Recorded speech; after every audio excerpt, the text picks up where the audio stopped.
Alberta's Premier Danielle Smith was asked about her position on a referendum for the province on Tuesday. Smith said she would make it easier for citizens to initiate a referendum to determine Alberta's future in Canada.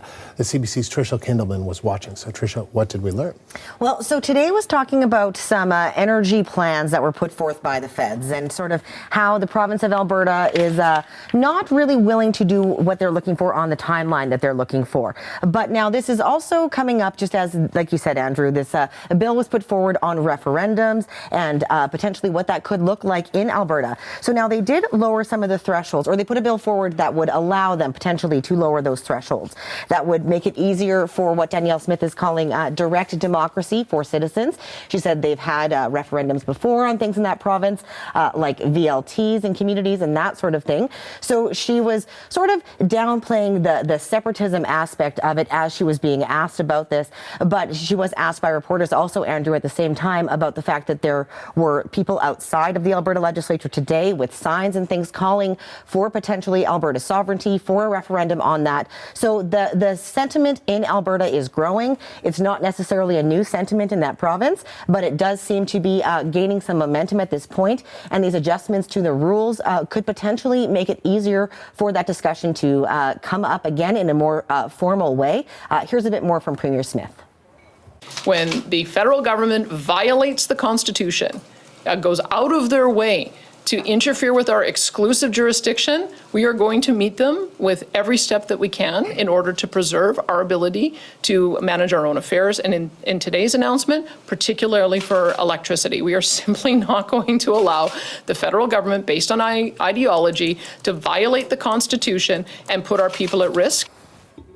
And now, during the election, we had seen some polling actually done around the separatism idea on the prairies, and an Angus Reid poll actually showed that 3 in 10 residents in Alberta and Saskatchewan, about 30% or so, said that they would be open to becoming its own independent country. So it is yet to be seen whether this new legislation will be put to use. But again, that sentiment in the West does seem to be growing. And we're already hearing some pushback against this separatist sentiment, though, some strong pushback. Yeah, absolutely. So Danielle Smith again saying that these energy regulations from the feds go against the Constitution, since energy is technically under the jurisdiction of the provinces. So this, again, she's saying could stoke this sort of referendum and that sort of thing. But we have heard from a number of First Nations leaders who are essentially reminding her that treaties predate a lot of these agreements between the feds and the provinces. Here's one from the chief of the Piikani First Nation in Alberta. It says it's at this point that the First Nations in Alberta representing Treaties 6, 7, and 8 must remind Albertans and their leaders that the aforementioned treaties predate Alberta. And they went on to say that those are treaties with the Crown, and Alberta lacks the authority to interfere with or negate those treaties. Proceeding down a path towards separation cannot be undertaken without the consent of Alberta's First Nations. So again, now, Andrew, we have to be clear that there is nothing official underway at this point, no referendum officially in place at all. This legislation is still just a bill in the Alberta legislature. So, but again, we have heard a fair bit in recent days, especially about that sort of Western alienation sentiment. In the past, they had a whole Maverick Party that was based on the sort of Wexit plan. So it's not necessarily new for Alberta, but it's entering a new phase, almost, I think we can say at this stage. Because a vast majority of Albertans voted for the Conservatives, not for the Liberals, and so this is maybe the result of all this. Yeah. Tricia, thank you. The CBC's Tricia Kindleman here with me with the latest. For more on the relationship between Alberta and Ottawa, we've reached Laurie Williams in Calgary. She's a political analyst and a professor at Mount Royal University. Laurie, thank you for taking the time. We just heard from Premier Danielle Smith last hour. What did you make of what she said?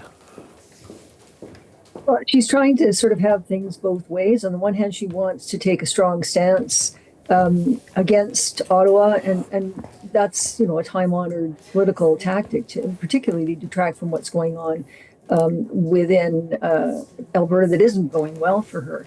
On the other hand, she's got people that are very strongly opposed to what she's doing. So she's trying to say, well, the people get to decide. But it's important to note that this legislation was introduced the day after the election. And we know during the election campaign, Danielle Smith said that there would be a national unity crisis if the Liberals didn't win.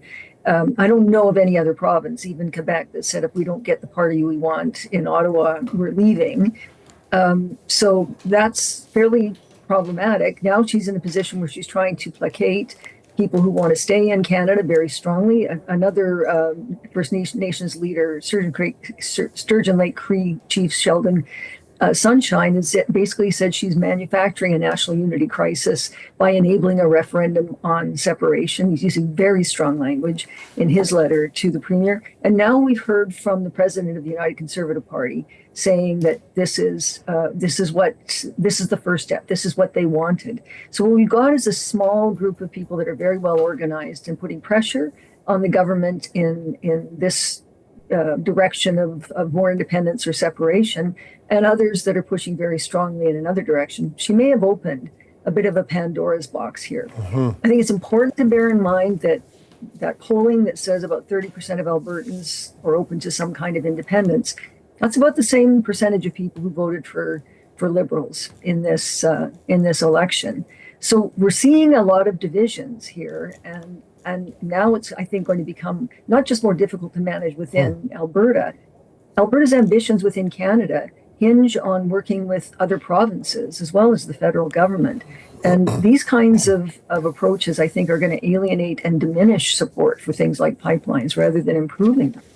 And you could argue that this is exactly what Donald Trump would want, divide and conquer. It's an old imperialistic goal. He's talked about the 51st state.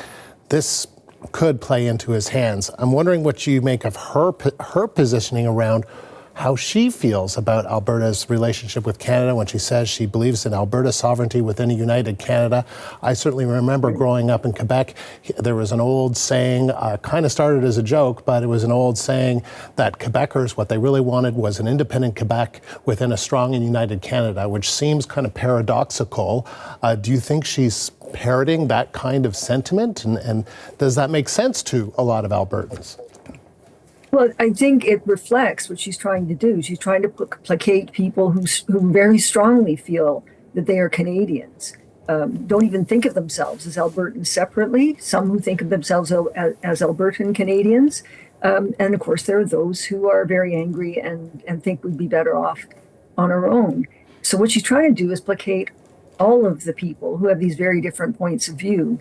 But this particular move to make it easier to force a referendum on this or any other subject is I think, raising a lot of questions about the wisdom of this. Again, I think it's inflamed a lot of passions, a lot of anger from people who support more independence, those who very much want to be Canadian and stay within Canada. And I think it could be quite problematic for her and potentially for Alberta within Canada. Well, and Lori, and it's also, we have to remember the context that this is all happening in. I mentioned it, Donald Trump, the 51st state, Mark Carney is probably going to meet with Donald Trump in the next few days. If you're trying to, there is a huge sense of nationalism, of patriotism that has emerged in the country in just the last few months since Donald Trump started threatening the country. I mean, those sentiments are felt in Alberta as well, right? I mean, I understand the anger at the Liberal government, at the re-election of another Liberal government, but we shouldn't discount those feelings that exist in Alberta as well towards Canada. And if I could just add that, those 30% who voted Liberal also have concerns about whether Alberta is being treated fairly with some of the policies that have come from the federal government, or even the way that other provinces are reacting to an industry that's generated a whole lot of benefits for Canada. But the idea of balancing energy and the environment is not something that is met with hostility, even within the oil and gas industry here in Alberta. There's really a lot of room here for common ground. I think it's unfortunate that this is the path that Danielle Smith feels she has to walk, and perhaps it's because she's concerned about the power of those within her party who, as we've seen in their dealings with Jason Kenney, essentially forced him out, and she's very concerned that same fate may befall her. Lori, thank you. Lori Williams in Calgary.